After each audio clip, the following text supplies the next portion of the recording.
자, 오늘 윤석열이 제9차 헌법재판소에 변론 기일에 나왔다가 돌아갔어. 밥 먹고 간 거죠, 그러니까 와가지고. 사실은 오늘은 증인 신문이 없는 날이었어요. 네.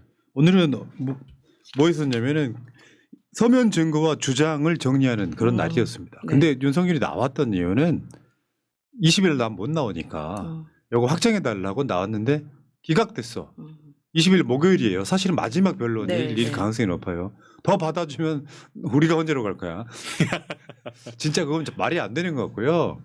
그래서 윤석열 이거 기각되면서 지금 기일 변경 기각되면서 윤석열은 그냥 돌아갔다. 네. 근데 코빼기도 못 봤다. 그러니까 지금 호송차 타고 왔다가 네. 드라이브 한번 했지만. 드라이브하고 이제 잠깐 대기실에서 식사 준비된 거 드시고 그리고 머리 한번 만지고로 갔겠죠. 머리에 부분 가발 넣고. 네, 부분 가발 넣고. 엄청난 특혜입니다. 네. 자, 그렇고요. 지금 일단 그 이야기 한번 해봅시다. 네. 이번 주 목요일이 마지막이 될 가능성이 매우 높죠. 지금 그렇죠. 현재로서는. 예. 한 번은 근데 기회를 더 줄 수 있을 것 같아요. 최후 왜 변론? 네, 최후 변론 기회를 주지 않을까. 보통은 증거 조사를 하면 그날 증거 조사를 마무리하면서 네. 최후 변론을 시키거든요. 실제 저도 그날 끝날 줄 몰랐어요. 그러니까 세 번 기일 있었는데 두 번은 그냥 검찰이 준비가 안 됐다 그래가지고 그냥 공전하고 세 번째 기일이 사실상 첫 기일이었는데 그날 끝난 거예요. 그러니까 아니 첫 기일날 끝나는 게 말이 안 되잖아요. 그래서 저도 최후 변론 준비를 못했거든요. 대개는 그날 끝내는데 사안이 워낙 중요한 사건이다 보니까 아마 한 기일 정도 잡아서 또 따로 들어보지 않을까라는 생각이 드는데 너무 무익한 절차잖아요. 너무- 다 짜증나잖아. 네, 너무 화나잖아. 지루하잖아. 그러니까 짜증나잖아. 빨리 끝냈으면 좋겠는데요. 그 얼굴 보는 거 자체가 예. 그 헌법재판관도 마찬가지일 거예요. 너무 질질 끄니까 좀 약간 이제 지치는 면이 약간 또 있어요. 그래서- 너무 당일 파면인데도 네. 불구하고. 근데 그래도 한번 평의회를 열어야 되지 않을까라는 생각 때문에 네. 아마 한 길 정도는 더 잡을 것 같습니다. 그러면 이제 단독 김남국 헌재 기일 연장 찬성 이렇게 됩니다. 이거 안 돼. 이러면 이제 큰일 났다 이제 와서 댓글 또 테러 나간다. 가짜 뉴스를 갖고 김남국 윤석열 편에서 김남국 친윤으로 밝혀져. 재밌다. 이렇게라도 우리가 웃어야지. 감사합니다. 어제 국민의힘이 헌법재판소 방문했잖아요. 저것들 어떻게 해야 돼? 아 진짜 미쳤어요. 저게 해서 어떻게 하겠다는 거예요? 지금? 어제 38명? 네. 저게 뭐 하는 지금 그러니까 항의 방문 간 건데 불공정하다, 하야가 옳지 않다, 뭐 이렇게 이야기를 했는데요. 네. 아니 어느 면에서 뭐가 불공정한 건지에 대해서 얘기가 제대로 없이. 얘네들 이런 거요. 아니 사실 이재명 대표 수사나 재판에 대해서 불공정하다고 느끼는 거 많잖아요. 네. 우리가 그런 느낌이 있는데 쟤네들은 지금 윤석열이 하자는 거 다 해준 거거든요. 헌법재판소는 대부분. 네. 다 들어줬습니다. 근데 그거 불공정하다고 이야기하는 것도 웃기고요. 이재명 대표의 대예언 앞으로 100일 안에 국민의힘은 윤석열을 부인할 버릴 것이다. 거다. 왜냐하면 생각해봐요. 대선 국면이야. 계속해서 쏟아질 거 아니에요. 네. 김문수가 후보가 돼도 윤석을 버립니다. 아 그건 내란이었지. 계엄 잘못했다고 또 말해요 본인도 김문수도. 아이고. 자 근데요 이런 게 있어. 윤석열이가 계엄 당일 밤 여인영한테 2차례 전화를 합니다. 그럼 저거 나중에 윤석열이 뭐라고 이야기할지 모르겠는데 네. 나 그냥 안부 전화했어. 지금 잘 지내나? 아니 이게 밤 어떻게 잘 자고 되냐면은 있나? 자기가 막상 그걸 하려면 국방장관 통해서 가야 되잖아요. 네. 근데 윤석열이는 홍장원한테 직접 전화하고 네. 여인영한테 직접 전화하고 곽종근한테 직접 전화해요. 전화하고. 그러면 이게 뭐냐? 자 한번 볼게요. 10시 53분이면은 윤석열이 비상계엄을 선포합니다 하고 나서 한 20분 있다가죠. 10시 53분에 홍장원 국정원 제1차장한테 싹 다 잡아들여 대공 수사권 줄 테니까 방첩사 도와 지원해. 그리고 나서 11시 6분에 홍장원이 여인영한테 전화합니다. 그래가지고 체포 대상자 10여 명을 전달받았는데 네. 명단을 보니까 말이 안 돼서 미친놈이라고나 했다라고 하는 거고요. 네. 그다음 다른 걸 한번 볼게요. 요걸 이제 다시 한번 합쳐보면 윤석열이 홍장원한테 전화하고 11시쯤 윤석열이 여인영한테 전화를 2차례 하는 거예요. 그러면 뭐예요? 홍장원 전화할 거다라는 얘기를 알려준 거 그렇지. 아니겠습니까? 윤석열이 홍장원한테 이제 저 방첩사 도와라. 도와라. 그러면 국정원한테 지금 저 간첩 잡는 거 네. 기능 만들어줄게. 먼저 이렇게 홍장원한테 이야기해놓고 여인영한테 전화했고 홍장원한테 전화했다. 네가 이제 전화 오면 받아라 이렇게 된 거예요. 네. 근데 왜 두 번 했을까요? 한 번 또 해서 야 명단 제대로 불러라 이렇게 했을까요? 그러니까 뭐 저번에도 뭐 홍장원한테 무슨 뭐 계엄이랑 관계없이 뭐 네. 안부전화 비슷하게 안부전화 했다고 했다. 한 지랄처럼 야, 계엄을 계엄 때? 내려놓고 일생일대에 목숨 걸고 하는 일종의 쿠데타를 해놓고 네. 아무 관계없이 전화를 하는 것 자체가 말이 됩니까? 말이 안 되죠. 그러니까 홍장원이 여인영 당시 방첩사령관한테 전화를 하는 거예요. 근데 윤석열 언제 나와서 거짓말했죠. 대통령이 방첩사령관한테 그런 전화한다는 것 자체도 굉장히 비상식적인 얘기입니다.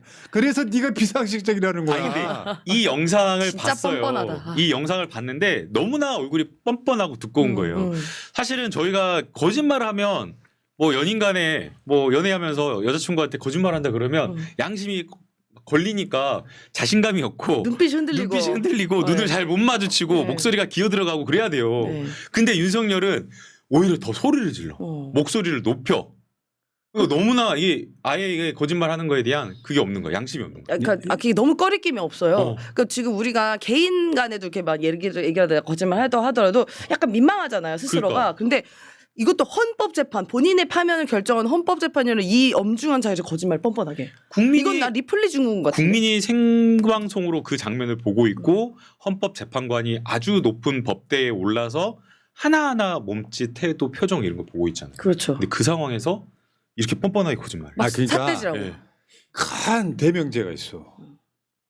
비상계엄, 위법, 포고령, 국회 침탈 이게 있어. 네. 이게 탄핵 심판이에요. 그렇죠. 밑에 디테일이 형사재판이야. 네. 윤석열 형량을 징역 50년으로 할지 무기징역으로 할지 사형으로 할지 이거는 헌법재판에 다룰 필요가 사실 없는 없어요. 거예요. 예. 근데 진짜 중요한 건 디테일 함정이가 한번 빠져봅시다. 여기 방첩사 관련자들의 증언과 경찰청장의 증언과 홍장원의 증언이 일치해. 네. 그러면 세 명이 일치하면은 윤석열이 하는 말이 거짓말이잖아. 네. 근데 내가 일찍 이야기한 적이 있어요. 수년 전에 윤석열 사이코패스 또는 소시오패스. 성향이 있다. 네. 그게 뭐냐면 자기가 거짓말 하는 거 알면서도 거짓말 탐지기 안 통하는 자들이 있어요. 이게 그 리플리 증언 같은 거죠. 거짓말이 아니라고 믿으면서 거짓말 하는 거예요. 그러니까 리플리 증언은 거짓말이라는 것을 아예 모르는 거고 윤석열이 안다니까. 야. 대표적으로는 부정선거가 없었다는 걸 알면서 저렇게 주장하잖아. 네, 네. 부정선거 없다는 거 압니다 윤석열은. 지금 하는 거 보면. 그리고 어제 국회 나와가지고 그 특전사 707 특임단장이 전에 예. 내란 사태 바로 이후에 이렇게 말했단 말이에요. 김용희 특전사에 전화 100통 했다. 의원들 끌어내라 지시 들었다면서 울먹였었잖아. 맞아 울먹였어요. 아, 따로 나와 그거 기자회견했죠 저 때. 이게 회유 아닙니까? 이런 게 바로 저 사람 인생 망했어요. 이제. 김현태. 그러니까요. 그러니까 그대로 갔었어요. 얘는 지금 꾸준히 지금 가스라이팅을 당하고 네. 증거인멸 유진교사를 당한 결과물을 이렇게 냈단 말이에요. 근데 국회에서 지금 번복했지 않습니까? 네. 바보예요, 바보. 바보야. 그대로 갔었어야지. 국회 단전 특전사령관 지시. 어제 국민의힘이요 단독으로 국방위를 성완종 국방위원장이니까 단독으로 부른 거예요. 성일정이요. 성완종이란다. 죄송합니다. 돌아가신 분들. 그러니까 예. 네. 성일종 성일종. 위원장이 단독으로 불러가고 했는데 이분은 완전히 인생 망했어요. 사실은 국회 현장에서 내란의 가장 중요한 임무를 했던 사람이 김현태 707 특임 단장이에요. 근데 이 사람이 구속 수사를 받지도 않고 기소되지도 않았어요. 그랬던 이유가 뭐겠어요? 정의로운 그냥 하달받은 임무를 고뇌에 찬 그런 수행을 했던 소극적으로 수행했던 사람이다. 라고 하면서 그러면서 울면서 국민에게 내란이 잘못됐다고 용서를 구했기 때문에 정의로운 군인이다라고 하면서 국민이 보여줘서 수사를 안 한 건데 네, 참작된 거죠. 참작이 된 거예요. 네. 그래서 구속 수사를 안 한 거거든요. 거기까지 안 간 건데 지금은 말을 다 바꾼 거예요. 그러면서 뭐 곽종근 전 특전사 대통령이 단전 지수 없었고 곽종근 전 특전사령관이 단전 지수한 것 같다라고 이야기를 하면서 본인이 경험하지 않은 진술을 마치 사실인 것처럼 추정해서 이야기를 하고 있어요. 이거는 아예 내란의 힘에 맞춤형 진술을 만들어 갖고 주고 있는 거예요. 예. 이런 사람을 어떻게 국민이 보호하겠어요? 그러니까 국민의힘이 네. 사실 자기들이 위원장이 국민의힘이라는 이유로 국방위를 단독으로 열어가지고 막 이렇게 서로 짜고 치는 고스톱 하고 있는 거예요. 그러면 쟤는 나중에 뭐 기소가 되거나 했을 때 쟤는 선처하면 안 돼요. 선처가 안 돼요. 됩니다. 안 돼요. 네. 원래 이랬으면 봐줄 수 있었겠죠. 그렇죠. 근데 이제 얄짤없이 기소되고요. 네. 구속 수사 할 수밖에 없고요. 우리 맨날 이야기했잖아요. 이석기 전 의원은 그냥 어떤 뭐 모임에서 뭐 말로 내란. 선동했다고 선동했다. 그냥 9년 9년 받았어요. 그럼 이 사람은 어떻게 되겠어요? 한 20년 받겠죠. 그럼 15년, 네, 20년 네. 받겠죠. 게다가 중간에 말이 바뀐 거 아닙니까? 자, 김현태 신빙성이 없어요. 단전은 곽정근 특전사령관께서 12월 4일 0시 30분에 대통령 전화를 받고 스스로 무언가를 하기 위해서 생각해낸 여러 가지 중에 한 가지다. 그러니까 야. 대통령이 단전 지시를 한 게 아니라 곽정근이 곽정근이 알아서 한 거다 했다. 이렇게 이야기를 했고요. 그러면 이 상황을 가지고 이야기하면 어떤 게 회의 쪽에 속하느냐 이 말이죠. 그건 답변 안 드리겠습니다 했고요. 실제로 국회 단전을 했던 주체가 김현태였어요. CCTV가 포착됐습니다. 김현태가 지금 네. 근데 저거는 예. 국회가 계엄 해제하기 한 후에 5분 후잖아요. 맞아요. 네. 하고 난다. 이게 조금만 빨랐으면 큰일 날 뻔했어. 지금 우리 방송 없어요. 네. 내가 봤을 때 우리 3명도 끌려갔어. 수고됐어요. 백령도 끌려가죠. 난 실미도로 여러분 두 사람 살아있을 거라고 생각해요? 왜? 죽었나? 가다가 폭파시킨다 그랬잖아요. 아, 맞다. 네. 수용해놓고 죽이면 힘드니까 가는 가다가 길에 가는 길에 폭파시킨다고. 가는 길에 폭발시키고. 김현태가 저번에 국회 나왔을 때 입장이 조금 살짝 바뀌더니 완전히 외이당해가지고 이게 니들이 좋아하는 증거인멸 위증교사냐. 그렇죠. 아까 국민의힘 임종득이 곽종근은 회유당한 거다라고 이제 이야기해서 부승찬 의원이랑 이제 설전이 있었는데 지금 국민의힘이 이 김현태한테 하는 일이 회유인 겁니다. 최초의 말일과 완전 뒤바뀐 주장을 하는 거잖아요. 지금 이게 회유당한 거죠. 아니 이렇다고 대세가 바뀌지 않아. 좀 더 정확히 말하면 윤석열이 탄핵 확정 파면이 되면 네. 나머지 싹 다 바뀌어요. 지금 너무 길 잘못된 길 선택한 네. 거 그러니까 같아요. 왜 이런 어리석은 선택을 했는지 그렇죠. 모르겠어요. 얘는 그런 것 같아. 아 진짜. 보수 가표집 여론조사를 본 것 같아. 그것만 본 거 아니야? 영남만 본 자, 봐봐. 결혼조사. 영남만 해외 한 거. 지금 네. 김현태야. 네. 내가 해위하는 누군가야. 네. 야, 단장, 김단장 있잖아. 여론조사 한번 봐봐. 있잖아. 쟤들이 막 그 저 보수 가표집 어마어마해갖고 네. 막 51% 넘는 이거 절대 탄핵 안 돼. 너 있잖아. 이어서 그 증언해주면 말이야. 별 달아줄게. 바로 투스타. 그다음에 그거 보여줬겠지. 대구에서 집회한 거. 야 이봐 이게 시민들 이렇게 많이 모였잖아 이러면서. 이거 탄핵 너 대통령 부활하면 너 어떡하려고 그래?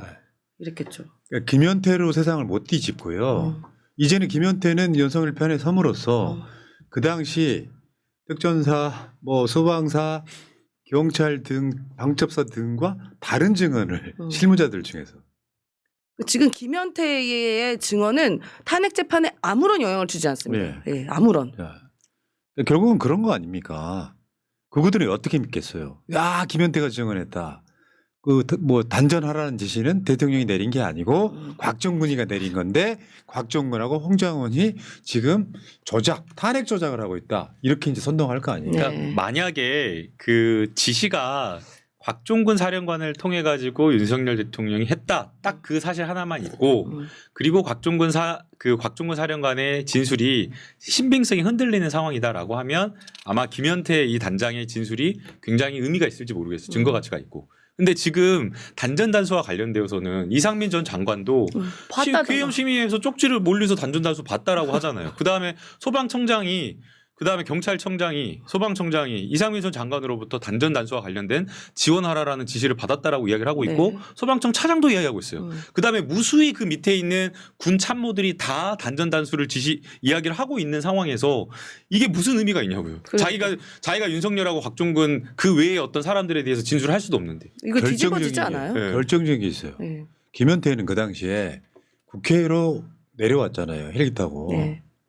근데 특전사령부에서는 곽종근이 윤석열 전화를 받고 스피커폰으로 마이크까지 들어서 수백 명이 들은 게 있어. BJ죠, BJ. 근데 김현태는 이 정보를 모르나 봐. 네. 모르나 봐. 네. 아니 그래서 우리 뭐 조현성 네.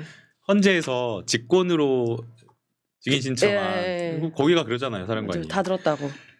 내가 거짓말해도 무수히 많은 부하 부하들이. 대원들이 다 알고 있다. 어떻게 거짓말할 수 있냐? 진실을 말할 수밖에 없다. 맞습니다. 숨길 수가 없다고. 김현태 잣됐습니다. 아이고. 인생 많이 바보다, 했어요. 진짜. 그러니까요. 진짜 바보야. 아이고. 자, K 바다 도령님 감사드리고요. KJG님 고맙습니다.